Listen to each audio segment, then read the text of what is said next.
Olá, meus irmãos, estamos aqui com mais um estudo, não é, do estudo básico do Espiritismo, volume 1. Estamos ainda no módulo primeiro, Introdução ao Estudo, roteiro de número 7, a evolução do pensamento religioso, terceira e última parte desse assunto. Na sequência de postagens, essa será a postagem de número 24 e a aula de número 22. Na época atual, o pensamento religioso está totalmente diferente em relação ao passado. Surgem várias doutrinas, cada uma delas com seus dogmas. Então, a gente viu, não é, na última aula, ainda sobre a evolução do pensamento religioso, nós vimos o progresso, né, do pensamento religioso, saindo do paganismo, chegando no judaísmo, catolicismo, o protestantismo e outras doutrinas como confucionismo, taoísmo, budismo, islamismo, né, que se propagaram pelo mundo. E hoje, não é, na época em que nós estamos vivendo, nós temos aí várias denominações religiosas, principalmente do lado evangélico, né, onde temos vários tipos de igreja, não é, de seitas, enfim, seitas que dizem que são de cunho apenas científico. Enfim, nós temos várias opções, não é, acerca do pensamento religioso, e cada uma delas uma seita, né, uma religião diferente, não é? Cada uma contendo suas doutrinas, seus dogmas. Então, existe uma variedade. Isso se dá porque nós repetimos, né? Porque as doutrinas tradicionais, elas fracassaram e fracassam ainda na condução, não é, do homem, do ser, da criatura até Deus, né? Nesse processo de religar a criatura até o Criador, infelizmente, há um fracasso das doutrinas tradicionais. Isso fez com que se proliferasse aí uma infinidade de doutrinas, de religiões, não é? E isso aí ainda confunde mais a compreensão de religiosidade do próprio homem. As religiões formais exercem as práticas exteriores e, nesse aspecto, o espiritismo não é considerado como religião. Então, se você for considerar que o espiritismo não tem rituais, não é, que ele não tem indulgências, que ele não tem um líder, não é, como tem na Igreja Católica, como tem na Igreja Evangélica, enfim, em outras denominações. Não existe um sacerdote especial, não existe um monge que, enfim, o espiritismo existem os trabalhadores, né, espíritas, que são pessoas que estudam o espiritismo e que transmitem, né, que ensinam a doutrina espírita, mas não tem. Aí alguém pode dizer assim, mas no centro espírita tem o presidente do centro. Sim, o presidente da casa física, né? É a pessoa responsável legalmente, até porque a casa espírita uma casa física religiosa que está subordinada às leis materiais, não é? Às leis dos homens. Então, é preciso que haja uma casa espírita, ela funciona como um templo religioso. Então, ela precisa ter um CNPJ, ela precisa, no documento, ela ter um representante, né? Um responsável, que no caso é o presidente, precisa ter um vice-presidente, precisa ter a diretoria, tudo isso tem que estar sendo informado lá no estatuto, não é? Porque a casa espírita ela precisa seguir e acompanhar as leis humanas também. Mas, em termos de doutrina espírita, não existe um líder, não existe uma pessoa que se diga o líder. Não existe uma casa. Aí a Federação Espírita Brasileira não é o Vaticano, não é como o Vaticano. A Federação Espírita é um centro espírita também muito grande, não é? E que tem a tarefa de dar uma assessoria aos outros centros espíritas para que os centros espíritas filiados, né, à federação, eles possam estar sempre embasados na codificação de Kardec, né? Então, apenas essa questão, mas cada centro funciona independente, não é? A federação não dita nenhuma norma, nenhuma regra, não é que seja obrigado os centros espíritas a seguirem, de forma nenhuma. Cada centro espírita é independente. Então, não existe um líder religioso, não existe ninguém especializado. Eu próprio que estou aqui dando esse estudo, eu sou apenas um estudioso da doutrina espírita que estou repassando, não é, os conhecimentos que adquiri durante esses anos em que me tornei espírita. Então, se você for analisar nesse termo de cultos, de práticas exteriores, né, você vai ver que os católicos eles não acreditam o espiritismo como uma religião, e sim como uma seita. Os evangélicos, né, dizem que o espiritismo também é uma seita, inclusive uma seita demoníaca, né? A visão de algumas de uma visão ainda dessas pessoas, porque tudo que vai de encontro ao que eles pregam, não é, tanto no catolicismo como, mas principalmente no protestantismo, é coisa do Satanás, não é coisa de Deus.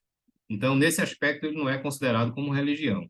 No sentido de religar a criatura ao Criador, que é a pura essência da religião, e na comunhão de pensamentos no mesmo ideal, o Espiritismo é sim uma religião. Então, o Espiritismo é uma religião, mas não se enquadra no conceito de religiosidade que as doutrinas mais antigas, ortodoxas, não é? Elas pregam, tá? Elas praticam. Allan Kardec, fazendo um estudo, né, na sua época, logicamente, né, e que é um estudo que serve para a atualidade, sobre a questão da fé, da ideia do homem sobre a vida futura, ele propõe 5 alternativas. Então, segundo esse estudo de Kardec, né, esse estudo me parece que está em Obras Póstumas, se não me falha a memória, ele diz o seguinte, que na época atual o homem tem 5 alternativas. Primeiro, existe a doutrina materialista. Tem pessoas que não creem em Deus, né, que se dizem ateias e tal, e acreditam puramente nas informações da ciência, né, que a matéria se concentrou, explodiu com o Big Bang, se formou o universo, e fortuitamente aqui na Terra surgiu a vida, não é? Obra do acaso, enfim.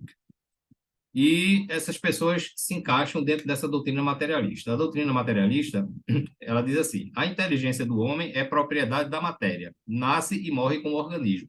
O homem nada é antes nem depois da vida corporal. Então, para essas pessoas que se dizem que seguem essa doutrina materialista, essa alternativa, né, segundo Kardec, tudo que existe está concentrado na matéria. Então, viver a vida, porque quando morrer acaba tudo, né, segundo os materialistas. Então, quais são as consequências dessa doutrina materialista?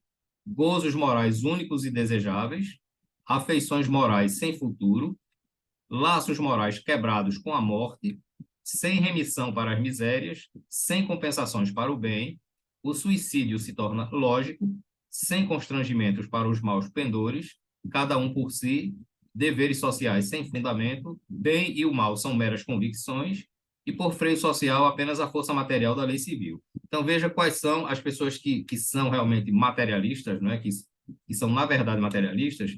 Veja que as consequências dela, para elas, o que existe são os gozos morais, é viver a vida, é aproveitar, curtir ao máximo.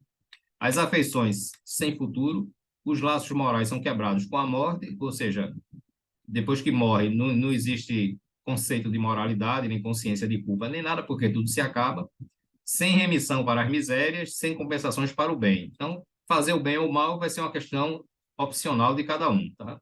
O suicídio se torna lógico, porque, olha, se eu tenho uma vida de infelicidade, né? Se nada dá certo para mim, se eu sou infeliz no meio no convívio familiar, social, profissional, para que eu estou vivendo? Então, eu me mato, acaba com tudo, e talvez a principal causa de suicídio seja exatamente a crença, né, dessas pessoas na doutrina materialista. Não existe constrangimentos para os maus pendores, cada um por si, não é? Cada um que faça o seu, sem se preocupar com o próximo, não existe altruísmo, não é? Só existe o egoísmo aí. Os deveres sociais sem fundamento, bem e mal são meras convicções, e por freio social apenas a força material, ou seja, só se obedece às leis humanas, à lei civil. O resto não tem consequências nenhuma. Então veja que essa doutrina é extremamente perniciosa, né, para a fraternidade, para a comunhão do amor e do bem perante a humanidade. A segunda alternativa é a doutrina deísta. Segundo os deístas, eles são formados em 2 categorias de crentes. Tem os independentes e os providencialistas. Os independentes creem em Deus, tá? Então eles já são um pouquinho melhor do que os materialistas. Eles creem em Deus, em seus atributos e nas leis gerais do universo. Porém, ele não se ocupa conosco. Então, veja, existe um Deus, tá? Existem as leis divinas, mas Deus criou o mundo, criou o universo, criou as pessoas, os seres, mas não está mais nem aí, cada um por si, e Deus não está mais preocupado com isso, deve estar se ocupando com outra coisa. Então, existe um Deus, existem as leis, mas Deus não se preocupa com nada, não influencia em nada, não interfere em nada. Então, é praticamente como se Deus não existisse. Os providencialistas, por sua vez, eles admitem Deus também, as suas leis, sua criação, a sua intervenção e oram para ele, mas não admitem cultos nem dogmatismo. Então, os deístas providencialistas, eles apenas creem em Deus, né? Existem as leis divinas, Deus intervém e tal, eles até oram, fazem preces para Deus, mas, por exemplo, você se reunir para ensinar algum tipo de doutrina, eles abominam isso, né? Não existe nenhum tipo de dogma nem nada. Então, Os providencialistas já é um progresso, não é? Eles já estão bem mais evoluídos, a gente vê, do que os independentes. As consequências do deísmo é que os homens são livres da tutela do Pai e fazem o que quiserem. Rebaixam Deus ao nível dos animais, que abandonam suas crias, e essa crença é o resultado do orgulho. Apesar de reconhecer Deus, o condenam à nulidade, ou seja, à inexistência. Então, de uma forma geral, o deísmo ele prega que ó, existe Deus, mas é cada um por si, Deus não se preocupa, não interfere, Deus não tem nada a ver com isso, né? Então, eles rebaixam, inclusive, o poder de Deus, né? A nível dos próprios animais, que depois que tem a sua cria, que a sua cria já se torna independente, os animais abandonam, né? Porque eles vão viver a vida deles. Então, Deus agiria dessa forma, como se fosse um animal, né? Que abandona a sua cria. Essas consequências a gente observa que ela se encaixa mais na questão dos providencialistas. E dos independentes, perdão. Os providencialistas, apesar de não pensarem da mesma forma, né, mas que adianta você ter uma crença, não é que você acreditar, inclusive, que Deus existe, você acreditar nas leis, na criação, na intervenção, até orar para Deus, mas você não transmite isso para ninguém porque eles acham que é errado, né? Não, você criar um grupo de pessoas para estudar esse posicionamento, né? Essa opinião que se tem acerca de Deus, não se divulga, não há uma propagação do bem nisso aí. Então, é aquela coisa só para você mesmo e acabou-se. Então, apesar de ser melhor do que os independentes, também é uma coisa que não traz nenhum tipo de benefício, digamos assim, para a humanidade. E a religião tem o papel de trazer um benefício para a humanidade, né? Terceira alternativa seria a doutrina dogmática, tá? Onde a alma independe da matéria, sobrevive à morte, é criada no nascimento do ser, não existe progresso ulterior. Então, vamos lá, vamos por partes. Segundo a doutrina dogmática, né, que mais particularmente é a Igreja Católica e a Igreja Evangélica, né, que predomina hoje aqui, principalmente aqui no Brasil, então a alma é independente da matéria, certo? Então eles acreditam que alma é uma coisa, matéria é outra. Acreditam que a alma sobrevive à morte, não é? Eles são espiritualistas, mas que a alma é criada no nascimento do ser, ou seja, cada vez que nasce um ser vivo, um homem, não é? Uma criança aqui na Terra, a alma é criada no momento do corpo. Não existe progresso ulterior. Ou seja, você só tem essa oportunidade. Será na eternidade o que foi em vida. Ou seja, se você foi bom, vai ser uma alma boa. Se você foi ruim, vai ser uma alma ruim. Não tem perdão, não tem mais outra oportunidade. Os maus vão para o inferno, os bons para o céu. Os que não são nem bons nem maus serão julgados pelos homens falíveis. Então, quem for ruim vai para o inferno, já está determinado. Quem for bom vai para o céu. E aqueles que são mais ou menos, os homens, no caso os padres, né, quem vão dar a palavra final de onde essas pessoas para onde essas pessoas vão. Né? É eles que vão decidir. Então, são homens falíveis, não é? Porque os padres, os sacerdotes, os pastores são tão humanos quanto nós, não é? Que cometem erros também, cheios de vícios, de defeitos, de falhas. Mas essas pessoas é quem vão julgar aqueles ali que não são nem bons nem ruins e vai designar o destino daquelas pessoas. Existe a separação dos eleitos e dos condenados, né? A inutilidade dos socorros morais para os condenados, ou seja, depois que você está condenado, não tem mais jeito. Criação dos anjos isentos de trabalho e perfeição, ou seja, os anjos foram criados perfeitos, né? Não, já foram criados perfeitos, não precisam mais evoluir. Existência do diabo, né, que a gente sabe que é muito comum dentro da Igreja Católica e dentro da Igreja Evangélica. Existência do purgatório, no caso do catolicismo, onde se sobe pela quantidade de preces, e a existência do limbo para os não batizados e selvagens. Então, veja, se você é bom, vai para o inferno, se você é bom, vai para o céu, se você é ruim, vai para o inferno. Se você for mais ou menos, você vai para o purgatório, tá? E pela quantidade de preces que se vai fazer para aquelas pessoas, quanto mais prece, ele vai subir para o céu, né? Se ele tiver poucas preces, ele vai descer para o inferno, tá? Então, quem vai decidir são os homens, não é? Pela quantidade de preces que foram feitas para ele. Então, veja como há uma coisa assim que vai de encontro à justiça de Deus, né? E aqueles dali que, no caso das crianças, as crianças que morrem em tenra idade, elas não tiveram tempo de pecar, de errar, então não é justo elas irem para o inferno, mas também não é justo irem para o céu. E o purgatório, como é um lugar de adulto, não seria adequado. Então, vamos botar essas crianças no limbo, que é um local reservado só para crianças, e também para aqueles selvagens, não é, que não têm compreensão de nada, né, que morrem e que, quando erram, erram pela ignorância, o próprio nome diz, são selvagens. Esses também nem merecem ir para o inferno, nem merecem ir para o céu, nem para o purgatório. Então, fica lá no limbo também, junto com as crianças, tá? Então, isso aqui é mais ou menos a ideia do que prega as doutrinas dogmáticas. As consequências das doutrinas dogmáticas. De onde vêm as disposições inatas? Veja, existem questões que o dogmatismo, né, que o catolicismo, a igreja evangélica, o protestantismo, de uma forma geral, eles não atendem, eles não respondem. Por exemplo, de onde vêm as disposições inatas, intelectuais e morais? Ou seja, se na hora que Deus cria o corpo, Deus cria a alma também, por que é que tem pessoas que são mais inteligentes do que outras, não é? Por que é que tem gente que tem mais moral do que outras? Por que tem pessoas que nascem ricas, outras pobres? Porque, enfim, por que essas diferenças? Se Deus é bom e justo, por que que ele cria essas diferenças na hora? Qual é o critério que Deus utiliza para criar essas diferenças, tanto intelectuais como físicas, como morais? Então, não se explica, não é? É a vontade de Deus e pronto. Qual a sorte das crianças? Então, veja, as crianças nasceram, morreram, não tiveram oportunidade de ficar adultas, não é? De ter mais experiências, e não vão para o céu porque não foram boas, né? Tiveram pouco tempo de vida, não puderam demonstrar a sua bondade.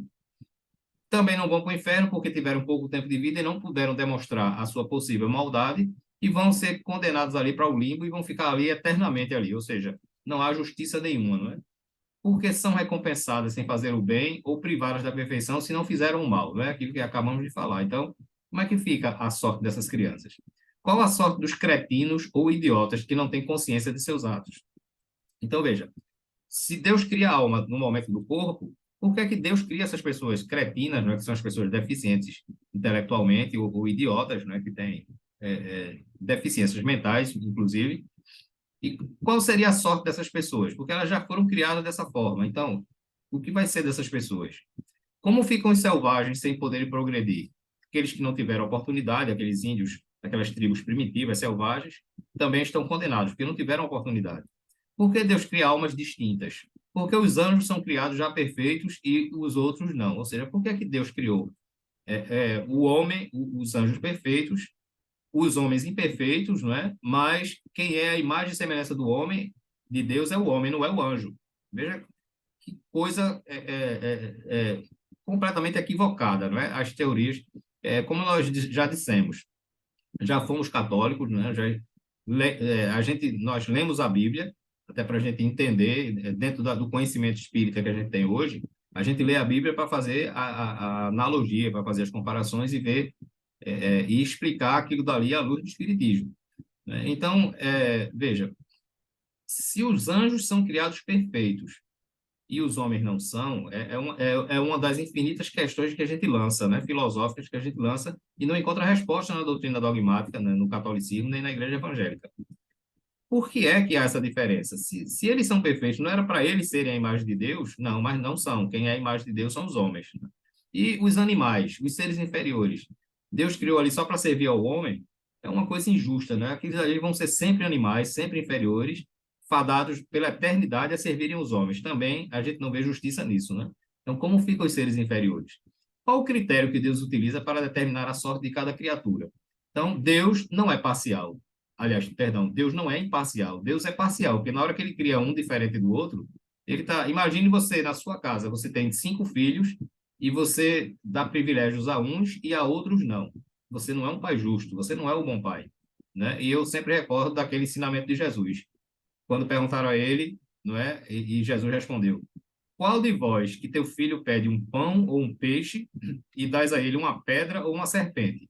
Ou seja, qual é o pai, não é que Jesus perguntou, que está vendo que o filho tem fome e o filho pede comida e vai dar a ele uma pedra ou uma serpente para ele saciar a fome? E os discípulos responderam: nenhum de nós fazemos isso com nossos filhos, Senhor. Ele fez: não, se vós, que sois imperfeitos, não fazeis isso com vossos filhos, por que Deus faria? Deus que é perfeito. Então veja que não tem sentido, não é? Essas explicações, esses princípios básicos das doutrinas dogmáticas que não atendem ao homem racional, não é? Porque a fé precisa ser raciocinada. Então, Deus está sendo parcial aí, porque ele é quem define, ó, tu vai ser rico, tu vai ser pobre, tu vai ser feio, vai ser bonito, o outro vai ser gordo, vai ser magro, um feliz, outro infeliz, um idiota, outro não é? Um enfermo do corpo, outro não, enfim. Deus está estabelecendo critérios aí injustos, né? Ele não está sendo equânime aí, ele não está sendo justo com seus filhos. Então, essas são as consequências do dogmatismo. E, por fim, nós temos a alternativa do espiritismo, não é? Da doutrina espírita, que mostra um Deus justo e bom, não é? Mostra um Deus justo e bom. Tem como princípio básico a imortalidade da alma, ou seja, o homem sobrevive à morte do corpo, a reencarnação, ou seja, a alma não é criada durante a criação, a alma é criada muito antes e cada corpo é uma nova experiência, ou seja, o homem tem a oportunidade de corrigir os seus erros, de reparar os seus erros, e não de ficar condenado eternamente para o inferno, né? A lei de causa e efeito, ou seja, você só colhe o que você planta, tá? Ou seja, o plantio é livre, mas a colheita é obrigatória. Isso é um dos princípios básicos do espiritismo, é a lei de causa e efeito. A evolução constante dos seres, ou seja, dos seres inferiores, de hoje, num futuro distante, também se tornarão pessoas, se tornarão homens, não é? É um processo de encadeamento evolutivo, como a gente vai estudar isso aqui no decorrer do nosso estudo completo da doutrina espírita. A pluralidade dos mundos, ou seja, existe vida não só na Terra, mas em vários mundos pelo universo. A comunicabilidade, ou seja, aqueles que perderam seu corpo físico, não é, que desencarnaram, que retornaram ao mundo espiritual, podem se comunicar com os chamados vivos. Todos são iguais perante a criação. Veja como a doutrina espírita é o que eu digo sempre: se amanhã surgir uma doutrina que me explique a justiça de Deus melhor do que o espiritismo explica, pode ter certeza que eu passaria a seguir essa doutrina. Mas se a gente for comparar o espiritismo com as doutrinas tradicionais, ortodoxas, a gente vê que os princípios da doutrina espírita nos dá uma visão de um Deus Pai, de um Deus justo, não é? Diferentemente dos princípios básicos das doutrinas tradicionais. Então, todos são iguais perante a criação. Não existe demônio ou inferno, não é? O demônio somos nós, não é? Você vê por aí situações de pessoas que saem aí com o propósito de fazer o mal, né? Vivem para fazer o mal, para levar prejuízo a outras pessoas. Então, são os verdadeiros demônios, né? Não existe um anjo que caiu, até porque a gente vai estudar aqui que quando o espírito atinge um grau evolutivo, ele não retrocede mais, ele pode ficar parado ali, estagnar por um tempo, mas a tendência é sempre ir para frente, ele nunca vai retroceder. Então, um anjo que já se tornou perfeito, não é como as doutrinas tradicionais pregam, ele não tem como retroceder e passar a ser uma pessoa má de novo, né? Isso vai de encontro ao processo evolutivo.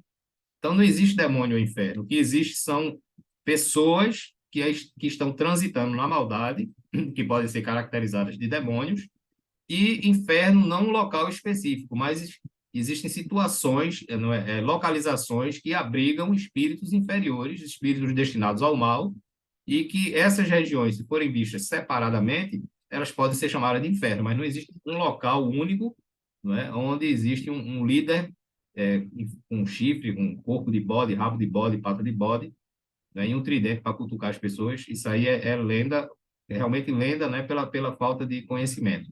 E como nós já vimos, não é? Algumas religiões, alguns religiosos sabem disso, mas preferem manter essas bases, né, doutrinárias para manter as pessoas na ignorância e poderem exercer o domínio da religiosidade. Infelizmente, o ser humano, isso faz parte do ser humano, né? O ser humano tem isso, ele quer dominar, não é? Ele quer ser sempre superior ao outro. Não existe anjos, nem céu, paraíso, como se prega. O trabalho é constante e não existe estagnação. Então, esses são mais ou menos os princípios básicos da doutrina espírita, que a gente vê que é bem mais justo do que os anteriores, né? Então, a evolução do pensamento religioso se dará pelo avanço moral e intelectual do homem, que cada vez mais busca o verdadeiro sentido da religiosidade, limpa e cristalina, com o aval da ciência e com a fé raciocinada. As doutrinas dogmáticas, castradoras e irracionais farão parte apenas da história. Então, a tendência é que num futuro distante, daqui a um século, dois, três, a gente não sabe, mas e é um fato, né? E eu não estou querendo dizer com isso que a única religião do mundo vai ser o espiritismo. De jeito nenhum, não vai ser. Não é? O que vai existir é a individualidade, ou seja, a nossa individualidade de se ligar a Deus, mas baseados, não é, dentro dos princípios que fazem parte e que mostram que Deus é bom e justo. Então, por exemplo, esses princípios básicos do Espiritismo não foi o Espiritismo que criou. O Espiritismo não criou princípio básico nenhum. A mediunidade não foi o Espiritismo que criou. A reencarnação não foi o Espírito que criou. A lei de causa e efeito não foi o Espiritismo que criou. A evolução não foi a pluralidade dos mundos, comunicabilidade. Todos esses princípios básicos aqui que a gente vê, não é, que são usados, não é, que formam a base do Espiritismo, nenhum deles ele criou. Isso ele pega das religiões primeiras, não é? Dos conceitos primeiros. A gente tem passagens de Sócrates, de Aristóteles, de vários espíritos que vieram aqui e que todos eles pregam, né, que um Deus justo e bom, pregam a imortalidade, a reencarnação, a lei de causa e efeito, a evolução dos seres. Tudo isso já existia antes do Espiritismo. Então, o Espiritismo montou a sua doutrina embasado nesses princípios básicos que consolidam o verdadeiro sentido de religiosidade. Então, isso sempre existiu. Espíritos se comunicando, se a gente pegar a Bíblia é um verdadeiro livro dos médiuns, que mais tem a comunicação de espírito na Bíblia, né? Mas as pessoas não acreditam na comunicação dos espíritos e quando é o demônio que se comunica. Então, veja como é uma questão de interpretação, não é de falta realmente de racionalidade, de intelectualidade, é a famosa fé cega, tá? Então, o futuro da humanidade, né, o futuro da evolução do pensamento religioso, vai ser qualquer tipo de religião, mas todas elas embasadas nesses princípios básicos que fazem parte, não é, do verdadeiro sentido de religiosidade. Repito, que não foi inventado nem criado pelo Espiritismo. Então, com isso, a gente encerra aqui essa aula. Consequentemente, encerramos esse tema, não é, a evolução do pensamento religioso, e aguardamos vocês nas próximas aulas. Que Deus nos abençoe.